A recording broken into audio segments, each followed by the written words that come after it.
Alright, so I figured I'd remake this video since the last one was incredibly quiet. I was notified by Kurt, but I already knew. I was at my friend's house again, so I didn't really have my mic, which this mic's not incredibly good anyway, but it's better than the one I had. So I guess I'll re-say what I stated. I know you guys have probably already seen it, and so this time I have the book, so I can actually go through and look up quotes if I want to. I'm not sure if I'm going to. I might just say what I said, but I have it. It matches my shirt. Yeah. And yeah. So the Polar Stars hit me pretty hard, to be honest. I mean, for days I was just recalling things that happened and feeling like sad and miserable, and I would like almost cry at points. Like I don't know why. Like it just that's how hard it hit me. So I did find that the book wasn't really about cancer or two kids having cancer or even about the power of living and all that stuff. I found more that the book was about loss. And the form of loss took many forms. It took physical forms in terms of uh, Augustus losing his leg or Isaac losing his eye, or like Hazel losing her ability to pretty much breathe.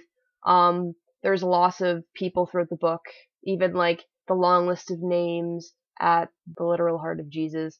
It's just the whole book was just surrounded by loss. And I know it's kind of expected, but at the same time, it was almost like how people coped with these losses was sort of the main theme of the book to me. I also found that the book was really brutal. Everything was brutal. Every single character, even was brutal at some point. All the jokes were brutal. Even the sweet moments were kind of overshadowed by all the sadness in the book. So there was never a moment where it was just funny. Like there was always some kind of undertone. So I'm not sure exactly how I feel about that. Like I really did like it, but at the same time, I would always be like, oh, like almost after everything that was said. My favorite part of the book was the part where Hazel talks about how some infinities are smaller than others and how her and Augustus didn't get a long enough infinity. I really liked the perspective on that because it's not something we think of often. And really, their lives were a small infinity in itself, like their love, basically, I guess. Even though it didn't take that long, like it wasn't a very long amount of time, it still felt like a long time for them. It was also kind of cool because since I watched the Vlogbrothers videos, you could see where he got some of the stuff from, and the Infinities part was definitely something he heard from Byheart, and he even thanks her at the end of the book. So it's just really cool when you can see where an author actually got stuff from. And even like the Amsterdam stuff I really enjoyed because we knew, like as nerd fighters, that he was in Amsterdam, so obviously like a lot of these sites he actually did visit and see. So it's really actually awesome that we have such a personal level with the author. I really hated Van Houten. I don't care that he was supposed to have some sympathy at the end. He was an asshole. And I mean, I hated when he was talking about how it doesn't matter what happens to characters at the end of their books. Like, I understand what he was saying and what the whole point of the book was, like, that part of the book. But at the same time, I felt like Augustus and Hazel really needed that solace, in the form of finding out what happened to everyone else because they knew they were going to die and they wanted to find out what happened to everybody else so that they knew that life went on. And because the book ends with the girl just dying and like nothing afterwards, I can see how that really would have bothered them since it was the most realistic cancer novel they'd read.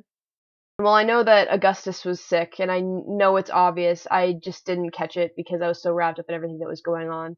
It really devastated me when he died, and like the whole progression and all again, the brutalness of it. Like there was no sugar-coatedness of his death. He died. He was weak in his death. He lost hope. It just kind of pulls your heartstrings. It was terrible.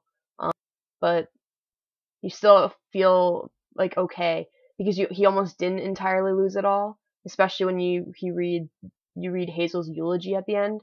You really know that he didn't actually lose himself, but the whole time you feel like he is.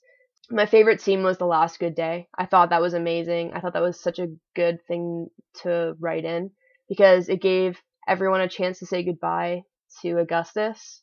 And like we all needed that. Everyone who's reading the book needed that goodbye to Augustus. It's just was necessary.